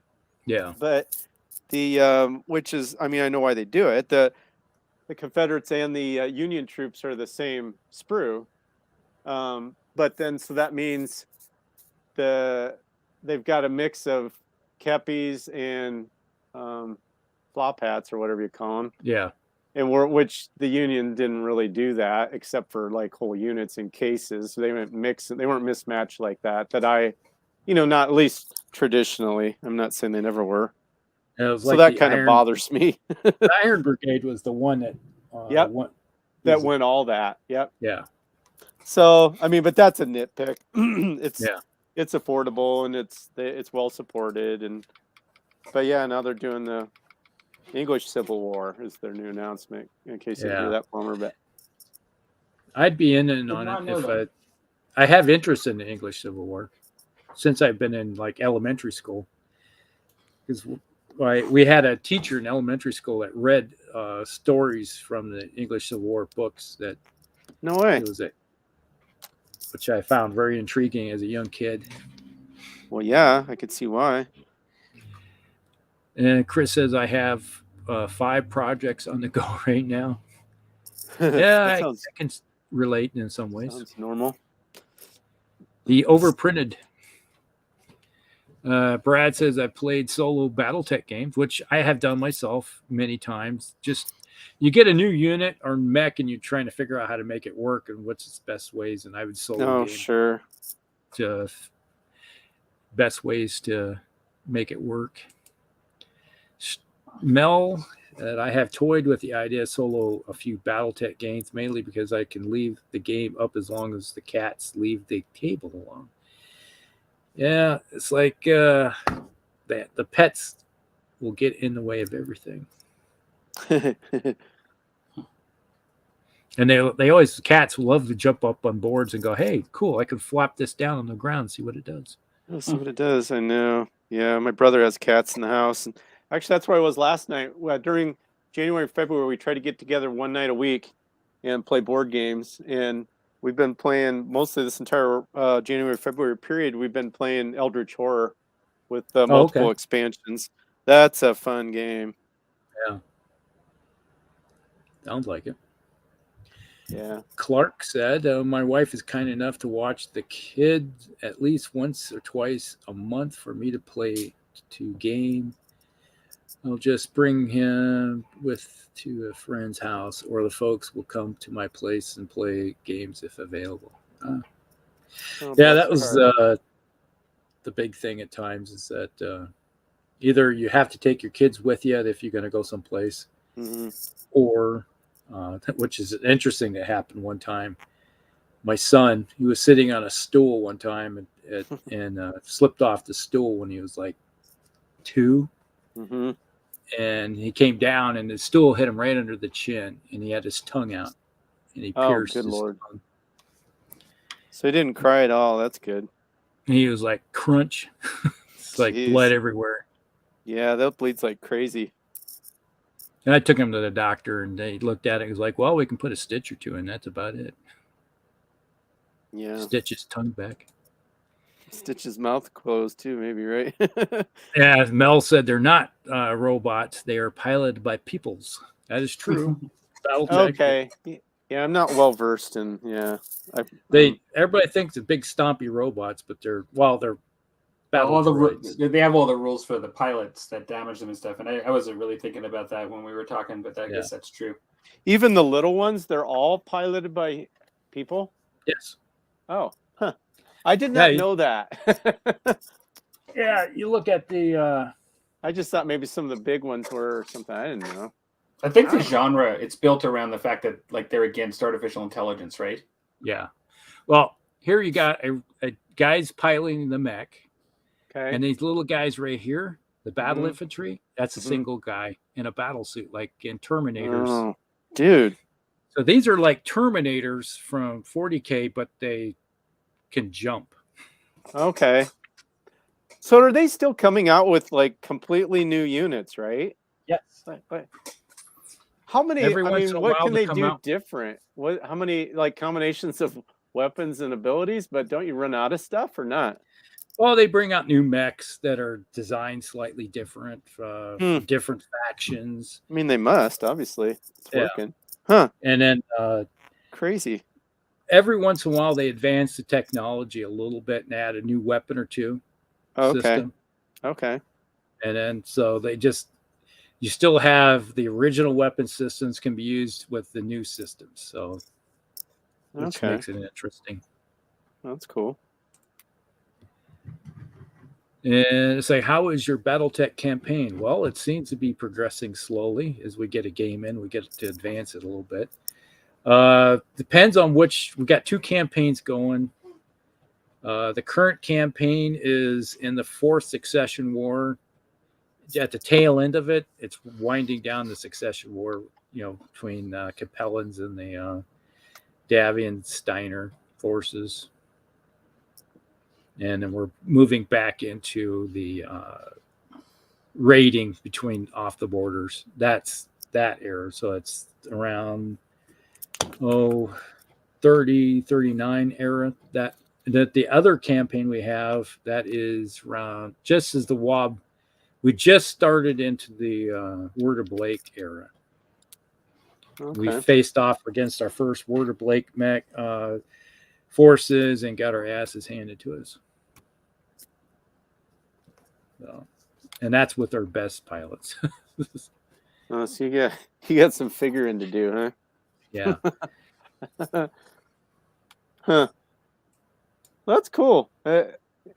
It's not really my thing, but I'm always intrigued. Anytime anybody else is doing something they enjoy doing, it's always if you can really. That's what I like watching YouTube channels where you can see they're passionate or excited about their project or what they're painting or the game they're doing. I like those channels better than the ones that are just like, well, we're doing a painting or a rule review or an unboxing. That's just like that's what they do for their channel. But Because that's kind of what gets a ton of people looking. exactly, but that's They're not what I looking look for the for. fresh hits. Yeah, exactly. But for me, I'm like after watching somebody, it doesn't matter what game they're playing or what genre they're painting or whatever. I get done watching some of those videos where they have a lot of passion, and I'm just like, oh, I can't wait to go down to the basement and start painting on my stuff. It's unrelated to what they're doing, but their enthusiasm and passion is like infectious. It's what I enjoy about it. Mm-hmm. Yeah. Let's see. Chris said I played Muskets and Tomahawks so much. I did play. He did a lot of RPG gaming in the Army. That seemed to be the standard thing of this, doing a lot of RPGs in the military. Kills time. Okay. I funded That's my the best store thing to kill. Chris said I funded my store by selling 4 cards from my Magic collection. That is true. Good grief. And I have a whole boxes of the stuff. So I got to find retirement. out. Yeah. Hmm. And bro, you had 4 Black Lotus. You could have had 4 more apartments by now. True. But unfortunately, I sold them. It's like I sold one of the sets for like $3,000, and now this like, I just think back of what I had, and I thought of making good money by selling them then, around 2000. Yeah. Good Lord. Chris said, 30 grand is what he sold Black Lotus for. Yeah. and now they're even more expensive, which is Really? crazy. You're kidding me. Yeah. I mean, I wasn't thinking you were exaggerating, but I was thinking you were exaggerating. I'm not. Oh my God. Yeah. I'm going to be it's crazy. sick. A piece of cardboard God, that's paper amazing. goes for that much money. And so what is it? Is it nostalgia or just the collective? Is it literally just people that like the rare things in general? Or They what is were it? how they had the They don't set play set up 'em. was that in the very first there was alpha, beta, and unlimited where you could get the Black Lotus out of. Oh, And okay. the first alpha set, there was like maybe 100 prints of it, 100 Black Lotuses total Okay. out of that because they're so rare to begin with. Because there's rare cards, uncommon cards, and common cards. I gotcha. And I think there was like 1,000 prints in the beta, and then a heck of a lot more than the unlimited set. So each set is worth more than the next one. So you're saying there was only 100 of the Black Lotuses? Of the alpha set. Okay. And there were Black Lotuses in other sets too. Yeah. The 2 other sets they were. So when did those cards come out? I mean, is this going way back to the early 90s or what? Yeah, 93, 94, 95. Okay. Because I'm an idiot. Is there still Magic the Gathering? Are they still making it? That is still going strong. Okay. And that's part of the thing is that it's still a game that's being played. So you get people that have lots of money, they'll go back and look, oh, I want those old cards. It's just for the nostalgia of it, just having this. Yeah. And then they'll go and keep buying it and running the price up as it goes. Man, for 60,000 I could have a 69 Camaro, or something. Huh. Interesting. Never would have guessed. Yeah.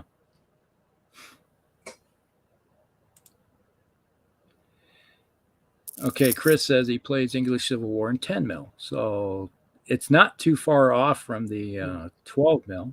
So, but there's still a major difference between 12 and 10. I have noticed the smaller scales seem to be getting a lot of interest in the last, I would say, even just year and a half, 2 years max, at least through my YouTube exposure. And it's extremely popular, seems like, in the UK, where, of course, they have, space issues. Yeah. But it's cheap. The look is amazing. Yeah.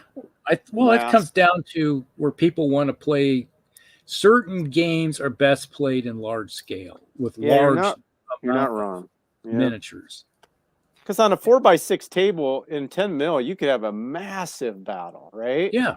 Where it's not. I mean, it's like we had our AWI stuff out on our 4x6 table. We each only had maybe 6 or 8, maybe units. 8 regiments, and with the terrain, we were like running into each other. Yeah, we're like blocked. Too deep. Yeah. Yeah. And which is fun. Yeah. So if we were playing in 15 mil, like I used to play, right, you'll find once you get your 15s put together and painted for the Civil War, you can have a large battle running. A unit can run around. It's not a big footprint. So why? Because it seemed like 15 and 20 mil was, and of course even 25s when they were true 25s. That was the rage, through, most of the 70s, 80s, and probably kind of even early 90s for sure on historical. And then it's all about 28s now. Yeah. I wonder how that happened. Is it because they could start making higher quality miniatures that the detail was there? So it was more of painting as opposed to going for the mass. I think so. Like Golden Demon painting as opposed to. I definitely think it's the look and the detail, the look. Yeah. Well, now that everything's computer generated, it's. Well. And yeah. They're getting where they have what do you call it? AI is designing stuff for them. Yeah, I've watched AI do art, and you can even type in the parameters that you want on a miniature, and it'll come up with a design. Crazy. And Mel said Catalyst Game Labs now has books for 3100 era. They got the was it 31? I got a few of the newest ones that have came out. It's 3140, I think it is 3150. Okay. The current game we're playing is in 3039, so we're talking 100 plus years down the road for where we're at. And the storyline is advancing. The mech and vehicles are starting to look anime style. But it's one of those things where it's a game system where you can still play the original stuff with the new stuff. It's right. How fun is that? I mean, that's just cool. I mean, yeah, that's intriguing. Well, it keeps people not feeling like their stuff is archaic. Right. And with the way they work the point system in the game is that, yeah, you may want to take the new highly advanced stuff that costs you more points. Okay. If you take the low tech stuff, that's less points. So, all right, you may take 5 high tech mechs. I can take 10, 12 for the Right. same price. So it's a give and take. You can only kill so many targets. Mm-hmm. Well, and look at the tactical combinations that gives you too. Yeah. Because it just introduces that many more different units types that you can combine and try see how they match up. And Exactly. Clark said, I forgot to mention my work tonight. More infantry, 72 in fact, as well as detail work as Goblin tanks and Grim Reaper mech. So he's doing battle infantry. Nice. And 6 mil infantry is only about yay big. Yeah, about 6 mil.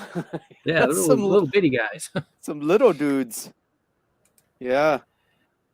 Part of it is people think that anything under 15 mil is so tiny to paint and harder to paint.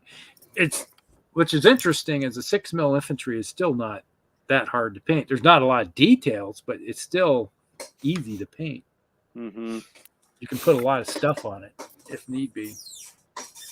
And it paints quicker too, because you're not having to put all kinds of detail on it.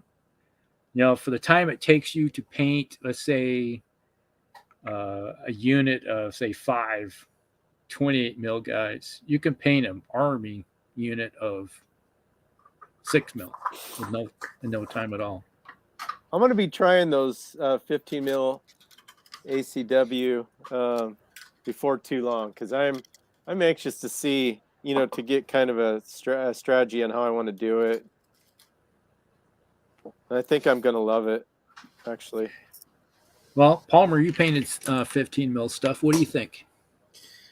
Not much. I have more ahead of me to do than I ever have done. I mean, I did the India army for yeah. What is it? The for DBA or something? Yeah. DBA, yeah, sorry. Yeah, I did the India army. Remember that. And then I have fantasy to do. Still. Yep. And for 15 mil. And that's probably something that I would still like to do. But I don't really have a whole lot of 15 mil experience. And so I'm mostly a 28 mil guy as far as my history with stuff. And so and it's not because I'm against it. In all honesty, I think the 15 mil stuff's really cool. And I'm actually really interested, as I've mentioned in the past, in 6 mil too. And like some of the really small scale stuff. But I guess even like Epic, I have more experience probably with 6 mil than I do, or about the same. Maybe it's 6 mil for Epic is even easier, I think. Mm-hmm. Clark said, I think it's the smaller the paint, the easier it is. The smaller it is, the easier it is to paint. There we go. Yeah. And the smaller the miniature, the easier it is to paint. Clarified. I've always gone, painting 28s is a certain way. I mean, there's lots of ways to go at it, but it's, I've got my way that I've done it for years and years, and, and tweaked it and improved it, but it would be a different approach, I think. I mean, definitely it would be a different approach, but I think it would go really quick. Yeah, it does. I used to worry about if I could see well enough to paint them, though. But I don't know. I don't know if that's true. All you had to do is go like with Palmer. And in my case, I got these reading glasses, which are 2.5s, which my eyes are getting blurry because of them. There we go. That's better. They're made for looking at something close, and I hear I'm trying to read the screen with these things on. Yeah, I'll give you a headache. It did. Speaking of which, I did a little bit of work while we were. I did some painting. You can see I got some of the. Oh yeah, I see it. And I got some of or whatever. The spikes Yeah, coming out of the back. nice. So what I'm gonna do is I'm gonna go on this guy, and all the spikes will be highlighted in white, and then I'm gonna take washes and bring colors to them. Nice. Cool. I painted the dragon part of the skin for my all three dragon ogres, and did. I've decided while we were painting tonight that I'm going to do these guys kind of like they represent Khorne, in the Beastmen army. Mm-hmm. And so I've got the red on the armor where I'm doing the red done. Nice. And so I'm kind of there. That's kind of where I'm at. It's hard to see, but this is the brown on the bottom. I'm starting with a really dark brown base, and then I've got the red for the armor there. I did one like this where it's the red armor and the brown. I did the other one brown with the red on the top. I'm going to do black for the breastplate. I'm going to do black on his helmet. I'm kind of mixing it up a little bit. But yeah, I actually got a fair bit going with these guys. They actually look a lot different than when I started. Starting to take shape a little bit, and that's cool. A little progress. That's right. Yeah, when you think about the different scales, it was like these 15 mils here. You don't have to worry about. You can put a flesh color on the hands and the face, and then you put a little bit of brass on the buckles and whatnot, and then silver gunmetal on the barrels and a little bit of wood effects. But really, you don't have to go high detail like you do on a 28. And then do you base coat and then do a wash on the whole thing? Is that what you do or not? I did with the blues. Yeah. I put the two different colors, and I put a base coat wash over top of it, and then I just highlighted it again. You can see some details, but not a lot. That's what I would plan to do. Do you use what do you use? Strong tone or Agrax or Nolan oil, or what will be your choice on like a Union troop, for example? These guys for what are you planning? Yeah. I used what do you call it? Drakenhof Nightshade was the blue base. Oh. Yeah. It's a blue base wash. Yep, I've got that one actually. I wouldn't have thought of that. Huh. Yeah. And so it's blue. So it's a dark blue. So Yep, I've got it. So do you prime black on those then? Yeah. Now the last time I primed something in white was the British troops for the American War of Independence guys, because they had so much white on them. Mm-hmm. Why had white on go black, then had to go up white again. So I just went with white, and then all you have to do is wash the stuff and then bring the colors out. Sure, right. I always prime in white. It just, for me, it's easier to see the details, and then I can make my colors brighter, which I mean, I'm not always the most historically accurate. I usually take the colors that they were and then brighten them up just so I like the look, and then it pops on the table better. Yeah. And then with black, it just seems harder, and then it's harder to get red to go over black and white to go over black. And the secret to reds for just like these guys right here. Yeah, use a brown base coat. Yeah. Or not a brown base coat. These were black base coated, but I went with a really dark red first. Okay. Well, that's what I'm doing. I'm going over black with red right now, and I used burnt red for a model color. Yeah. Yeah. And then I'll go up from there. Okay. But layer I think what you're saying is fair. I mean, there are those. That is a distinct challenge. You have to overcome that with different things, and sometimes it's not. I actually think that doing, that style where your miniature pops, with the bright colors looks really good and is a very valid way to paint your miniatures to stand out on the table. Like, I don't know, but everybody's different. You can use the black though also to your advantage as far as using it for some shadow, or sometimes there's areas where you can't quite get your brush in there, but you got to get every bit of that white painted over with something. Yeah. And so sometimes I'm like, oh, if that was just black primer in there, I could kind of just leave that, you kind of dry brush over it and that it's done. Yeah. So that's the one thing that would be, and you can get darker, deeper colors with a base or a, black primer, I think. But exactly what you're saying is why I went from white primer to black primer. Okay. Because I had so many times I had nooks and crannies, especially when you're painting troops that have chainmail. Yes. Yeah. You got it. Looks covered, and after it dries, you can see all the little white spots. And yes. So I eventually just started priming with black, and then dry brush silver over it, and have to. Then you put a wash back over it again and darken it up. If I've actually painted with any one primer more than the most, it's been gray, to be honest. I've always liked gray. And so I sort of eliminate you eliminate the positives from what each of you are saying, but you also eliminate the negatives from each of what you're saying. Yeah. It's neutral. Now, I've done this also in the past, is that this model here is primed in black. Okay. I can go over top of it and dry brush it in silver, which it has a lot of metallic areas on it to begin with because it's got lots of armor on it. But while I'm doing that, a lot of the areas like where you're going to see all the fur and stuff, it's been silver, which is almost like a gray primer, so it lightens it up. Yeah. And then you just go over with your browns and stuff, and it's like adding a pop of it's like a lighter over top of it. Well, another thing that I've been intrigued with trying is using black primer, but then doing like just a quick dry brush of either a white or a off-white or a light gray.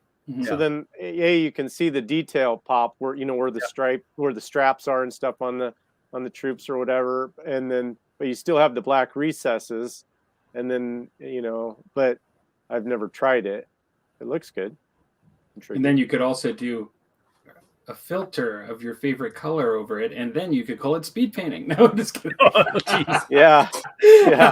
Well, I see some people when they use those speed paints, they do the zenithal highlight and then a dry brush, and then put the speed paint on. They go to 3 steps first, but then they do the 1 step, speed paint, and they're done. Yeah. Generic speed paint, whatever you use. Well, there are some people that get really good results with it. Oh man, yeah. In some cases, for sure. And Chris said, I paint bright, then filler with a wash, which is a easy way of doing it. Yeah, I kind of do like that. This one here, and then bring it back up if I want. I put a dark brown on it, then a dry brush over it, and then wash. And then after that was on there, and then I hit it with more dry brushing of different colors, and I hit it with a wash again. And then I used 3 different colors of wash. So I was like painting with a wash to get my different. Almost like a glaze, almost using it. Yeah. Seems like when you use. Go ahead. One thing I've learned with the GW washes is that you can use them like a paint to get your color. It's really good for getting a color gradient into a model. Well, that's what you did with your big spider too for the goblins. Yes. Well, that's right. That would have been like probably a prototypical example of it. Yep. Yeah. I forgot about that. That was just one color dry brush over it, and then I used washes to get the different gradient of color. And it was after I did. That was an experiment just to see what could happen by doing it. And I was like, "Oh wow, that's actually a fairly easy technique." Yeah. Chris said, "I do a black, then a white." Zenithal with white. Yeah. Yeah, that works because the zenithal gets the highlights across the tops. And I use any tool I can to speed up the project. Yeah, it's like anything that makes it faster is always a great way to do Always it. a plus. And that's one thing I learned when I was doing a lot of commission painting was that the faster I can paint something and kick it out the door, the quicker I get paid. Yeah, I guess that's for my problem is I don't have a huge. I mean, I'm trying to get things done, but I'm not about the speed. It's just kind of the process is what I enjoy. Yeah. So I'm usually not looking for ways to make it faster unless it gives me the same, the same result or better than what I was doing. But yeah. Well, I think we're 2 hours in now. We just Yeah. had 2 hours. Time for me to get Hit the hack. into Betty. Oh, this was good conversation tonight, though. It was a always nice good, chat. Yeah. Well, thanks for the last minute invite, guys. I Not a always problem. enjoy it. Always have Got like lots having done. you on the show. It can almost be the third member of the show for a while here if you want. That's to. true. Well, if I'm available, I'm always because I can paint and talk, believe it or not. Sort of. Yeah, that's fun to catch up. And thanks to everybody that's joined the show live. Always Yeah. appreciate conversation that keeps the show going. Absolutely. With all the guests and sub guests as we like to call you guys. Yeah, exactly. All right, so that was it. I think we're going to call it here for tonight. We'll be back in 2 weeks over on Palmer's channel. For episode 9. And we didn't get to the other topic. We could do it then. Yeah, we can do that one. Throw that in there. That sounds good. So, all right. 3 rules. Yes. Oh, yeah. Do some heavy thinking on that. Yeah. All right. So, Well, thanks, Dan, I'm for going to. joining us. Yes, glad to have absolutely. you on. Yeah, good to see And you guys. everybody talk to that everybody in the joined chat. us tonight in the show, in the chat room. Appreciate it. Thanks, Mel. And that will be it. We'll see you in 2 weeks. Good night, everyone. See you, everybody. See you later, Yep. everybody. Good night, everybody.